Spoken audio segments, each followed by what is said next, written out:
Hi hi hi hi ಎಲ್ರಿಗೂ ಸಾರಿ with hair ತುಂಬಾ ಇವತ್ತು ಗಾಳಿ ಇರೋದ್ರಿಂದ ನಮ್ಮನೆ ಟೆರೆಸ್ ಮೇಲೆ ಇದೆ. ಸೊ ಹಾಗಾಗಿ ಸ್ವಲ್ಪ ಗಾಳಿ ಜಾಸ್ತಿ ಬೀಸುತ್ತೆ. Okay, hi. And this video is especially mainly for girls, ಅಂದ್ರೆ ಬಾಯ್ಸಿಗೆ ಇದು ರಿಲೇಟೆಡೇ ಇಲ್ಲ. ಹೋಗ್ಬಿಡಿ ನಮ್ಮ ಸೆಕ್ಷನ್ ಇಂದ ಅಂತ ನಾನು ಹೇಳಲ್ಲ, ಬಿಕಾಸ್ ಬಾಯ್ಸ್ಗೂ ಕೂಡ ಇದ್ರ ಬಗ್ಗೆ ತಿಳ್ಕೊಂಡಿರ್ಬೇಕು. ಬಿಕಾಸ್ ಅವ್ರ ಮನೇಲೂ ಕೂಡ ಒಂದು ಹೆಣ್ಮಗು ಇರುತ್ತೆ, ಅವ್ರ ಅಮ್ಮ ಇರ್ತಾರೆ. ಸೊ ಈ ವಿಡಿಯೋ ನೀವು ನೋಡ್ಬೋದು, ನೋಡ್ಬಾರದು ಅಂತ ಏನಿಲ್ಲ. ಅಂಡ್ ನಿಮ್ಗೂ ಇದ್ರ ಬಗ್ಗೆ ನಾಲೆಡ್ಜ್ ಇದ್ರೆ ನಿಮ್ಮ ಫ್ಯೂಚರ್ ಅಲ್ಲಿ ಆಗಿರ್ಬೋದು, ಪ್ರೆಸೆಂಟ್ ಅಲ್ಲಿ ಇರೋರ್ ಬಗ್ಗೆ ಆಗಿರ್ಬೋದು, ಪಾಸ್ಟ್ ಅಲ್ಲಿ ಹೋಗಿರೋರ್ ಬಗ್ಗೆ ಆಗಿರ್ಬೋದು, you can know what they gone through ಅಂತ. So PCOD, irregular periods, PCOS ಇವಾಗಿನ ಜನರೇಷನ್ ಅಲ್ಲಿ ತುಂಬಾ ಕಾಮನ್ ಆಗಿ ಕೇಳ್ತಾ ಇರೋದು. ಸೊ ಅದಕ್ಕೆ ಮೇನ್ ರೀಸನ್ ಆಗಿರ್ಬೋದು, ಯಾಕೆ ಬಂತು, ಯಾರಿಗ್ ಬರುತ್ತೆ, ಅದನ್ನ ಹೇಗ್ ಮ್ಯಾನೇಜ್ ಮಾಡ್ಬೋದು, ಅದಕ್ಕೆ ನಾವು ಪ್ರಾಪರ್ ಆಗಿ ಟ್ರೀಟ್ಮೆಂಟೇ ತಗೋಬೇಕಾ, ಏನಾದ್ರು ಪರ್ಟಿಕ್ಯುಲರ್ ಟ್ರೀಟ್ಮೆಂಟ್ ಇದೆಯಾ, ಅದನ್ನೆಲ್ಲ ಹೇಳ್ಕೊಡೋದಕ್ಕೆ ಈ ವ್ಲಾಗ್ ಇರೋದು. ಇದನ್ನ ಒಂದೇ ವಿಡಿಯೋದಲ್ಲಿ ಹೇಳೋ ಅಷ್ಟು ಚಿಕ್ಕ, ಅಂದ್ರೆ ನಾಲೆಡ್ಜ್ ನಾವೇನಾದ್ರು ತುಂಬಾ ಕೊಡ್ಬೇಕು, ಏನಾದ್ರು ಹೇಳ್ಬೇಕು ಅಂದ್ರೆ ಅದನ್ನ ಡಿಸ್ಕ್ರಿಪ್ಟಿವ್ ಆಗಿ ಕೊಡ್ಬೇಕು. ಅದನ್ನ ಬಿಟ್ಬಿಟ್ಟು ನಾವೇನಾದ್ರು ಅರ್ಧಂಬರ್ಧ ಕೊಡ್ತೀವಿ ಅಂತ ಹೋದ್ರೆ ಅದೇನಾಗುತ್ತೆ, ಫ್ಯೂಚರ್ ಅಲ್ಲಿ ಸ್ವಲ್ಪ ಅಂದ್ರೆ ಲೈಕ್ ಕನ್ಫ್ಯೂಷನ್ಸ್ ಬರ್ಬೋದು, ಅಥವಾ ಇವ್ರು ಹೇಳಿದ್ರು ಅದಕ್ಕೆ ಮಾಡಿದೆ ಅಂತ ಬೈಕೋಬಹುದು. ಸೊ ನನ್ಗೆ ಯಾವ್ದೇ ತರದ ಮಿಸ್ಲೀಡ್ಸ್ ಮಾಡಕ್ ನನಗೆ ಇಷ್ಟ ಇಲ್ಲ. ಯಾವ್ದನ್ನು ನಾನು ಸ್ಪಾನ್ಸರ್ ಕೂಡ ಮಾಡ್ತಾ ಇಲ್ಲ, ಅಂದ್ರೆ ಪ್ರಾಡಕ್ಟ್ ಗಳನ್ನ ನಾನು ಯಾರ್ದನ್ನು ಸ್ಪಾನ್ಸರ್ ಕೂಡ ಮಾಡ್ತಾ ಇಲ್ಲ. So this is completely based on my experience. ನಾನು ಯಾವ್ದೇ ತರ ಡಾಕ್ಟರ್ ಅಲ್ಲ, ಕೋರ್ಸ್ ಗೀರ್ಸ್ ಏನು ಮಾಡಿಲ್ಲ, ಗೈನಾಕ್ ಕೂಡ ಅಲ್ಲ. ನಾನು ಇದನ್ನ ಯಾವ್ದೇ ತರ ಪ್ರಾಡಕ್ಟ್ ಗಳನ್ನ ಇದನ್ನ ಯೂಸ್ ಮಾಡಿ ಈ ತರ ಮೆಡಿಕೇಶನ್ಸ್ ಯೂಸ್ ಮಾಡಿ, this is only based on my experience. ನಾನು 1 year ಇಂದ ಸಫರ್ ಮಾಡ್ತಿರುವಂತಹ ಒಂದು ಏನಂತಾರೆ, ಆ ಫೇಸ್ ನ ನಾನು ಸಫರ್ ಮಾಡ್ಬಿಟ್ಟಿದೀನಿ. ಸೊ ಬೇರೆಯವ್ರಿಗಾದ್ರು, like girls who are watching, I wanted to be strong, I want them to be strong, confident about their body, and they have to be ready to change their life. ನೀವೇನಾದ್ರೂ ನಿಮ್ life ನ change ಮಾಡ್ಕೋತೀನಿ, and ನಾನು change ಆಗಿ ನನ್ನ ಬಾಡಿನ weight ನ ಕಡಿಮೆ ಮಾಡ್ಕೊಂಡು, ನನ್ನ ಲೈಫ್ ಸ್ಟೈಲ್ ನ ಚೇಂಜ್ ಮಾಡ್ಕೊಂಡು, ನನ್ನ PCOD ನ ಕ್ಯೂರ್ ಮಾಡ್ಕೊಂಡು, I want to live up very good life ಅನ್ನೋರು ಮಾತ್ರ ನನ್ನ ವಿಡಿಯೋಸ್ ನೋಡಿ. ಇಲ್ಲ ನಮ್ಗೆ ಹೆಂಗಿದ್ರು ಓಕೆ, ನಾನು ಹಂಗೆ ಇರ್ತೀನಿ, ವಿಡಿಯೋ ಸುಮ್ನೆ ಸ್ಕ್ರಾಲ್ ಮಾಡಕ್ಕಷ್ಟೇ, ಇನ್ಸ್ಟಾಗ್ರಾಮ್ ನ ಸುಮ್ನೆ ಸ್ಕ್ರಾಲ್ ಮಾಡಕ್ ಇಟ್ಕೊಂಡಿದೀನಿ, ಸುಮ್ನೆ ಯಾಕೆ ಬೇಕಾವೆಲ್ಲ, ನಾನು ಯಾಕೆ ವೇಟ್ ಲೂಸ್ ಆಗ್ಲಿ, ಚೆನ್ನಾಗಿ ಉಣ್ಕೊಂಡ್ ಇರ್ತೀನಿ ಅನ್ನೋರು ಕೂಡ ನೋಡಿ, ಏನಾಗುತ್ತೆ, ನನ್ ಮಾತು ಕೇಳಿ ಚೇಂಜಸ್ ಆಗ್ಬೋದು. So let's get started. And coming to the point, PCOD ಅಂದ್ರೆ ಏನು? PCOD ಅಂದ್ರೆ ಏನು? PCOD stands for Polycystic Ovarian Disorder ಅಂತ. ಅದು ಒಂದು ಡಿಸೀಸು ಅಲ್ಲ, ಅದು ಒಂದು ಸಿಂಡ್ರೋಮು ಅಲ್ಲ, ಏನು ಅಲ್ಲ. ಸಿಂಡ್ರೋಮ್ ಅಂತ ಸಪ್ರೇಟ್ ಇದೆ, PCOS ಅಂತ ಇದೆ, ಅದು Polycystic Ovarian Syndrome ಅಂತ. ಹಂಗಂದ್ರೆ ಏನು? It's hormonal condition. ಇದು ಏನಾಗುತ್ತೆ, ಹಂಗಂದ್ರೆ ಏನು, ಏನಾಗುತ್ತೆ ಅದರಿಂದ ಅಂತ ತಿಳ್ಕೊಳ್ಳೋರು, ಅಥವಾ ಬರೀ ಡೈರೆಕ್ಟ್ ಆಗಿ ನಂಗೆ ಟಿಪ್ಸ್ ಕೊಡಿ ಅಂತ ಹೇಳೋರು ಕೇಳಿಸ್ಕೋಬಹುದು. ಹಂಗಂದ್ರೆ ಏನು ಅಂತ ಡೀಪ್ ಆಗಿ ತಿಳ್ಕೊಂಡವರು ಕೇಳಿಸ್ಕೋಬಹುದು. ಈ ಕಂಡೀಷನ್ ಅಲ್ಲಿ ಏನಾಗುತ್ತೆ ಅಂದ್ರೆ, ನಮ್ಮ ಬಾಡಿಯಲ್ಲಿ ಪ್ರತಿ ತಿಂಗಳು ಎಗ್ ಪ್ರೊಡ್ಯೂಸ್ ಆಗುತ್ತೆ. ಅದೇನಕ್ಕೆ? ಮೆನ್ಸ್ಟ್ರುಯಲ್ ಸೈಕಲ್, ಅಂದ್ರೆ ಪೀರಿಯಡ್ಸ್ ಆಗೋದ್ರ ಬಗ್ಗೆ ಹೇಳ್ತಾ ಇದ್ದೀನಿ. ಇದು ನಿಮ್ಗೆ ಬಂದು starting from age of 12 to 45, ಅಂದ್ರೆ 12 ವರ್ಷದಿಂದ 45 ವರ್ಷದ ಹೆಂಗಸರಿಗೂ ಆಗತ್ತೆ ಇದು. ಹಾಗಾಗಿ ಇದನ್ನ ಕೇರ್ಫುಲ್ ಆಗಿ ತಿಳ್ಕೊಳ್ಳಿ. ಸೊ ಇದು ಏನಾಗುತ್ತೆ ಅಂತಂದ್ರೆ, ನಮ್ಮ ಬಾಡಿಲಿ ಪ್ರೊಡ್ಯೂಸ್ ಆಗುವಂತಹ ಎಗ್ಸು ಮೆಚೂರ್ ಆಗಿ ಪ್ರೊಡ್ಯೂಸ್ ಆಗಲ್ಲ. ಅದೇ ಮೇನ್ ಪ್ರಾಬ್ಲಮ್. ಇಮ್ಮೆಚೂರ್ ಎಗ್ಸ್ ನ ಅಂಡ್ ಪಾರ್ಷಿಯಲಿ ಮೆಚೂರ್, ಅಂದ್ರೆ ಅರ್ಧಂಬರ್ಧ ಮೆಚೂರ್ ಆಗಿರುವಂತಹ ಎಗ್ಸ್ ನ ಅದು ಡೆವಲಪ್ ಮಾಡುತ್ತೆ. ಡೆವಲಪ್ ಮಾಡಿದಾಗ ಏನ್ ಪ್ರಾಬ್ಲಮ್ ಆಗುತ್ತೆ ಹೇಳಿ? ಏನಾದ್ರೂ ಹಣ್ಣು ಕೊಳ್ತೋಗಿದ್ರೆ, ಹಣ್ಣು ಏನಾದ್ರೂ ಹಣ್ಣು ಹಾಕ್ದೇನೆ ಬರೀ ಕಾಯಿನ ನಾವೇನಾದ್ರು ತಿಂದ್ರೆ ಏನ್ ಚೆನ್ನಾಗಿರುತ್ತೆ? ಸೊ ಅದೇನಾಗುತ್ತೆ, ನಮ್ಮ ಬಾಡಿಲಿ ಅಲ್ಲೇ ಉಳ್ಕೊಳುತ್ತೆ. ಎಗ್ ಫರ್ಟಿಲೈಸ್ ಆಗದೆ, ಎಗ್ ಮೆಚೂರ್ ಆಗದೆ ನಮ್ಮ ಬಾಡಿಯಿಂದ ಆಚೆ ಬರಲ್ಲ. ಅಂದ್ರೆ ನಮ್ಮ ಓವರಿನಿಂದ ಆಚೆ ಬರ್ದೇ ಇರೋ ಕಾರಣ, ಇದು ನಮ್ಮ ಓವರಿ ಅಂತಂದ್ರೆ ಇಲ್ಲಿ ಎಗ್ ಫಾರ್ಮ್ ಆಗಿರುತ್ತೆ ಅಂತ ಇಟ್ಕೊಳ್ಳಿ. ಇಲ್ಲೆಲ್ಲ ಎಗ್ ಎಲ್ಲ ಫಾರ್ಮ್ ಆಗಿರುತ್ತೆ. ಇದು ಆಚೆ ಬರ್ಲಿಲ್ಲ ಅಂದ್ರೆ ಏನಾಗುತ್ತೆ ಅನ್ಕೊಂಡಿದ್ದೀರಾ? ಅದು ಸಿಸ್ಟ್ ಆಗಿ ಫಾರ್ಮ್ ಆಗುತ್ತೆ, ಪದರಗಳಾಗಿ ಫಾರ್ಮ್ ಆಗುತ್ತೆ. 1, 2 ಸಿಸ್ಟ್ ಫಾರ್ಮ್ ಆಗಿ ತಿಕ್ಕಾಯ್ತು ಅಂತ ಅಂದ್ರೆ ಅದು it can lead to problems like irregular periods, pregnancy ಆಗದೆ ಇರೋದು, ಇನ್ಫರ್ಟಿಲಿಟಿ, ಅಯ್ಯಪ್ಪ ದೇವ್ರೆ, IVFs ಕೇಳಿದಿರಾ? ಆ ತರ ಆಗುತ್ತೆ. ಸೊ ಹೆಣ್ಮಕ್ಳು ಇವಾಗಿನ ಕಾಲದಲ್ಲಿ ತಗೋತಿರೋ ಫುಡ್ ಬಗ್ಗೆ, ಲೈಫ್ ಸ್ಟೈಲ್ಗಳ ಬಗ್ಗೆ ತುಂಬಾ ಅಂದ್ರೆ ತುಂಬಾ ಕಾಳಜಿ ವಹಿಸ್ಬೇಕಾಗಿದೆ. ನಾವ್ ಇಷ್ಟು ವರ್ಷ ಚೆನ್ನಾಗಿ ತಿಂದು ಬಿಟ್ಟು, ಕುಡಿದು ಬಿಟ್ಟು, ಎಲ್ಲಾ ಮಾಡ್ಕೊಂಡ್ಬಿಟ್ಟು ಆಮೇಲೆ ಮದ್ವೆ ಆದ್ಮೇಲೆ ನೋಡ್ಕೋತೀವಿ. ಮಕ್ಳಿದ್ದಾಗ ಹೆಂಗೆ ನಾವು ABCD ನ ಕಲ್ಸಿ ದೊಡ್ಡವರಾದ್ಮೇಲೆ ಫುಲ್ ಪ್ಯಾರಾಗ್ರಾಫ್ ಅವನ್ನ ಓದ್ತಿವೋ, ಅದೇ ತರ ನಮ್ಮ ಬಾಡಿನ ನಾವು ಚೆನ್ನಾಗಿ ನೋಡ್ಕೊಂಡು ದೊಡ್ಡವರಾದ್ಮೇಲೆ ಅದ್ರಲ್ಲಿ ನಾವು ಬಾಡಿನ ಉಪಯೋಗಿಸ್ಕೋಬೇಕು ಹೊರತು ಇವಾಗ ಚೆನ್ನಾಗಿ ಹಾಳಾಗ್ಬಿಟ್ಟು ಆಮೇಲೆ ತೊಳ್ಕೊಂಡ್ ಇದ್ ಮಾಡ್ತೀನಿ ಅನ್ಕೆ ಬಟ್ಟೆ ಅಲ್ಲ. ಅದು ಓವರ್ ನೈಟ್ ಅಲ್ಲ. ಓವರ್ ನೈಟ್ ಅಲ್ಲಿ ನಿಮ್ಗೆ ಏನು ಚೇಂಜಸ್ ಆಗಲ್ಲ. ಒಬೆಸಿಟಿ ಬರುತ್ತೆ, ಥೈರಾಯ್ಡ್ ಬರುತ್ತೆ, ಬೇರೆ ಡಿಸೀಸ್ಗಳು ಬರುತ್ತೆ. ಆಗಿನ ಕಾಲದವ್ರು ಏನ್ ಎದ್ರುಕೋತಿದ್ವಾ, ಆರಾಮಾಗಿರ್ತಿದ್ವಿ.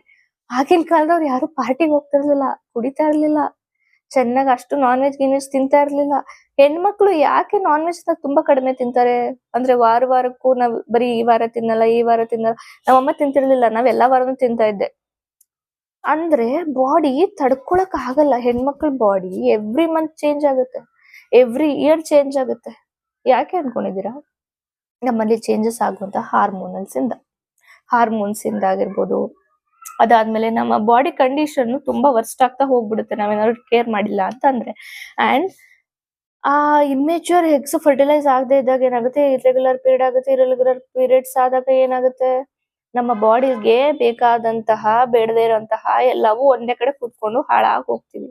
ಸೊ ಅದರಿಂದ ಏನೇನಾಗುತ್ತೆ ಗೊತ್ತಾ, ನಮ್ಮ ಸ್ಕಿನ್ ಡಾರ್ಕ್ನೆಸ್ ಬರುತ್ತೆ, ಇಲ್ಲೆಲ್ಲ ಕತ್ತಿ ಹತ್ರ ಬರೋದು. ನಂಗೆ ತುಂಬಾ ಇತ್ತು ಆಕ್ಚುಲಿ, ತುಂಬಾ ಇತ್ತು. ಆದ್ರೆ ನಂಗೆ ಡಿಸೀಸ್ ಬಂದಿರ್ಲಿಲ್ಲ, ಸಿಂಪ್ಟಮ್ಸ್ ಇತ್ತು. ಇಲ್ಲೆಲ್ಲ ಡಾರ್ಕ್ನೆಸ್ ಆಗೋದು, ಅಂಡರ್ ಆರ್ಮ್ಸ್ ಡಾರ್ಕ್ ಆಗೋದು, ಪ್ರೈವೇಟ್ ಪಾರ್ಟ್ಸ್ ಅಲ್ಲಿ ಅನ್ವಾಂಟೆಡ್ ಹೇರ್ಸ್, ಫೇಶಿಯಲ್ ಗೋರು ಇಲ್ಲೆಲ್ಲ ಒಬ್ಬೊಬ್ರಿಗೆ ಮೀಸೆ ಮೀಸೆ ಮೀಸೆ ಎಲ್ಲ ಬಂದ್ಬಿಟ್ಟಿರುತ್ತೆ. ಇಲ್ಲೆಲ್ಲ ಅದೆಲ್ಲ ಒಂದು ಹಾರ್ಮೋನಲ್ ಕಂಡೀಷನ್. PCOS ಕಂಡೀಷನ್ ಅದು. ಅದು ಸುಮ್ನೆ ಯಾರಿಗೂ ತಮಾಷೆಯಾಗಿ ಆಡ್ಕೊಳ್ಳೋದಲ್ಲ. ಯಾರಿಗೊಬ್ರು ಬಂದಿದೆ ಅಂತಂದ್ರೆ ಅಯ್ಯೋ ಅವಳಿಗೆ ಆತರ ಗಂಡಸರ ರೀತಿ ಬಂದಿದೆ ಅಲ್ಲಮ್ಮ, ಅದು ಹೆಣ್ಮಕ್ಳು ಬಾಡಿ ಆತರ ಡೆವಲಪ್ ಆಗ್ತಾ ಇದೆ. ಮೇಲ್ ಹಾರ್ಮೋನ್ಸ್ ಬರಕ್ ಸ್ಟಾರ್ಟ್ ಆಗಿದೆ ಅವ್ರಿಗೆ, ಅದಕ್ಕೆ ಆತರ ಆಗ್ತಾ ಇದೆ. ಅದನ್ನ ಫಸ್ಟ್ ಅರ್ಥ ಮಾಡ್ಕೊಳ್ಳಿ ಆಡ್ಕೊಳ್ಳೋದ್ಕಿಂತ ಮುಂಚೆ. ಸೊ ನಮ್ಮ ಈ ತರ ಕಂಡೀಷನ್ಸ್ ಬಂದಾಗ ನಮ್ಗೆ ಬಾಡಿ ವೆಯ್ಟ್ ಗೇನ್ ಆಗುತ್ತೆ. ವೆಯ್ಟ್ ಗೇನ್ ಆಗ್ತಾ ಇದ್ರೆ ನನ್ ಮಗಳು ತುಂಬಾ ಗುಂಡ್ ದಪ್ಪಕ್ ಆಗ್ತಿದ್ದಾಳೆ ಕಣಪ್ಪ ಸಾಕು ಅಂತ ಅನ್ಕೊಳ್ಳೋರು ಪ್ಲೀಸ್ ಬಿ ಕೇರ್ಫುಲ್. ಅವ್ರು ಸುಮ್ನೆ ದಪ್ಪ ಆಗ್ತಾ ಇರಲ್ಲ. ಚೆನ್ನಾಗಿ ಹೊರಗಡೆ ಹೋಗಿ ಕೆಲಸ ಮಾಡ್ತಿದ್ರು ಕೂಡ ಒಬ್ರು ತುಂಬಾ ದಪ್ಪ ಆಗ್ತಾ ಇರ್ತಾರೆ because of there anxious. Main reason for PCOD is not about other stuffs, ಹೊರಗಡೆಯಿಂದ ಬರ್ತಿರೋದ್ರಿಂದನೂ ಅಲ್ಲ. ಫಸ್ಟ್ ನಮ್ಮ ತಲೆಯಲ್ಲಿ ಇರುವಂತಹ ಸ್ಟ್ರೆಸ್, ಆಂಕ್ಷಿಯಸ್ ಮೈಂಡ್. ಅದೇನಾದ್ರು ಕೇಳಿದ್ರೆ ತುಂಬಾ ಗಾಬರಿ ಆಗ್ಬಿಡೋದು, ತುಂಬಾ ಸ್ಟ್ರೆಸ್ ತಗೋಬಿಡೋದು. ಎಕ್ಸಾಮ್ ಅಂತ ಅಯ್ಯೋ ಅಂತ ಅನ್ಕೋಬಿಡೋದು. ಮಾಡಕ್ ಹೋಗ್ಬಿಡಿ. ಪೇರೆಂಟ್ಸ್ ಎಕ್ಸಾಮ್ ಬಗ್ಗೆ ಇಲ್ಲ ಅಂತಂದ್ರು ನಿಮ್ ಬಗ್ಗೆ ಕಾಳಜಿ ಮಾಡೇ ಮಾಡ್ತಾರೆ. ಮಾಡ್ಲಿಲ್ವಾ ಬಿಟ್ಟಾಕಿ, ನಿಮ್ ಬಗ್ಗೆ ನೀವು ಕಾಳಜಿ ಮಾಡಿ. ಸೊ ಸ್ಟ್ರೆಸ್ ತಗೊಂಡು ಅಯ್ಯೋ ಅಂತ ಅನ್ಕೊಂಡು ನೀವೇನಾದ್ರು ಜಾಸ್ತಿ ಆಂಕ್ಷಿಯಸ್ ಆದ್ರೆ ನಿಮ್ಗೆ ಬರೋದು PCOD. ನಿಮ್ಮ ಅಪ್ಪ, ನಿಮ್ಮ ಅಮ್ಮ, ನಿಮ್ಮ ಅಜ್ಜಿ, ನಿಮ್ ತಾತ, ರಿಲೇಟಿವ್ಸ್, ಸೊಸೈಟಿ ಗೋ ಹೆಲ್ ಅಂತ ಅನ್ಕೊಂಡು ನಿಮ್ ಬಗ್ಗೆ ಕಾಳಜಿ ವಹಿಸಿ. ಬರೀ ಚೆನ್ನಾಗಿ ಓದಿಲ್ಲ ಅಂತಂದ್ರೆ ಇವ್ರೇನಪ್ಪ ಮಿಸ್ಗೈಡ್ ಮಾಡಿ ಅಲ್ಲ, ಸ್ಟ್ರೆಸ್ ತಗೋಬೇಡಿ ಅಂತ ಹೇಳ್ತಾ ಇದೀನಿ. ಏನೇ ಆದ್ರೂ ಕೂಡ ಒಂದ್ ದಾರಿ ದೇವ್ರು ಕೊಟ್ಟಿರ್ತಾನೆ. ಹಾಗಾಗಿ ಸ್ಟ್ರೆಸ್ ತಗೋಬೇಡಿ. ಸೊ ಇದರಿಂದ ಸ್ಟ್ರೆಸ್ ಇಂದ ಮೇನ್ ಕಾಸ್ PCOD ಆಗಿರೋದ್ರಿಂದ PCODಲಿ ಇನ್ ಕೇಸ್ ಅನ್ನೋದು ಜಾಸ್ತಿ ಆದ್ರೆ ಅದು ಟೈಪ್ 2 ಡಯಾಬಿಟಿಸ್ ಆಗಿರ್ಬೋದು, ಕಾರ್ಡಿಯೋವೆಸ್ಕ್ಯುಲರ್ ಪ್ರಾಬ್ಲಮ್ಸ್, ಡಿಸೀಸಸ್, ಸಿಂಡ್ರೋಮ್ಸ್ ಏನೇನೋ ಇದೆ. ಅದೆಲ್ಲ ಯಾಕ್ಬೇಕು, ಚೆನ್ನಾಗಿ ಹೆಲ್ದಿ ಆಗಿರಿ. ಸೊ ಮೇನ್ ಆಗಿ ನಾನ್ ವೆಜ್ ಜಾಸ್ತಿ ತಿನ್ನೋದ್ರಿಂದ ಅಂತ ಹೇಳ್ತಾರೆ. ಅಥವಾ ಅಯ್ಯೋ ಪೀರಿಯಡ್ಸ್ ಟೈಮಲ್ಲಿ ನಾವು ಏನಾದ್ರೂ ಇರ್ರೆಗ್ಯುಲರ್ ಪೀರಿಯಡ್ಸ್ ಆದ್ರೆ ನಮ್ಮ ಪೇರೆಂಟ್ಸ್, ಇಂಡಿಯನ್ ಪೇರೆಂಟ್ಸ್ ಹೇಳಿದ್ರೆ ಏನಂತಾರೆ, ಅರ್ಶನದ ನೀರ್ ಕೊಡಿ, ಶುಂಠಿ ಕಷಾಯ ಕೊಡಿ, ಕ್ರಾಂಪ್ಸ್ ಬಂದ್ರೆ ಏನು ಆಗಲ್ಲ. ನಮ್ಮ ಅಜ್ಜಿಗೂ ಹಂಗೆ ಆಗ್ತಿತ್ತು, ನಮ್ಮ ಅಮ್ಮಂಗೂ ಹಂಗೆ ಆಗ್ತಿತ್ತು, ನನಗೂ ಹಂಗೆ ಆಗ್ತಿದೆ, ನಾವೇನು ಮಕ್ಳೆತ್ತಿಲ್ವಾ? ಅದೆಲ್ಲ ಕೇಳಿಸ್ಕೊಬೇಡಿ. ನೀಟಾಗಿ PCOD ಬಗ್ಗೆ ಚೆಕ್ ಮಾಡಿ. ಅದಕ್ಕೆ ನೋ ಕ್ಯೂರ್ ಅಂತಂದ್ರೆ ಟ್ಯಾಬ್ಲೆಟ್ಸ್ ಕೊಡ್ತಾರೆ. ನಾನು ಎಲ್ಲಿಗೆ ಹೋದ್ರು ಕೂಡ ನೋ ಕ್ಯೂರ್ ಅಂತಂದ್ರೆ ಹೆದರ್ಕೊಳ್ಳುವಂತದ್ದೇನಲ್ಲ. ನಿಮ್ಮ ಲೈಫ್ ಸ್ಟೈಲ್ ಇಂದ ಪೂರ್ತಿಯಾಗಿ ಎಷ್ಟನ್ನ ಕಡಿಮೆ ಮಾಡ್ಬೋದು ಗೊತ್ತಾ? ನಿಮ್ಮ ಲೈಫ್ ಸ್ಟೈಲ್ ಒಂದೇ ಒಂದು ಲೈಫ್ ಡಿಸಿಷನ್, ನೀವು ತಗೊಳ್ಳುವಂತಹ ಒಂದೇ ಒಂದು ಲೈಫ್ ಡಿಸಿಷನ್ ಇಂದ ಪೂರ ಇದನ್ನ ಡಿಸೀಸ್ ನ ನೀವು ಇಲ್ದಿರೋ ತರ ಮಾಡ್ಕೋಬಹುದು. ಹೇಗೆ? ಹೊರಗಡೆ ತಿನ್ನೋದು ಫಸ್ಟ್ ಬಿಡ್ಬೇಕು. ಜಾಸ್ತಿ ನಾನ್ ವೆಜ್ ತಿನ್ಬಾರ್ದು.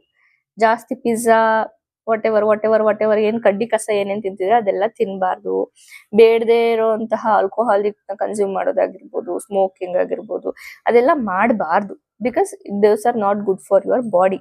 ಸೊ ನೀವು ಹೆಲ್ದಿ ಫುಡ್ ನ ತಗೊಂಡು ಡಯಟ್ ಮೇಂಟೈನ್ ಮಾಡಿ at least a day 45 minutes workout ಮಾಡ್ಲೇಬೇಕು. ನೀವು ಆಚೆ ಹೋಗ್ಬೋದು.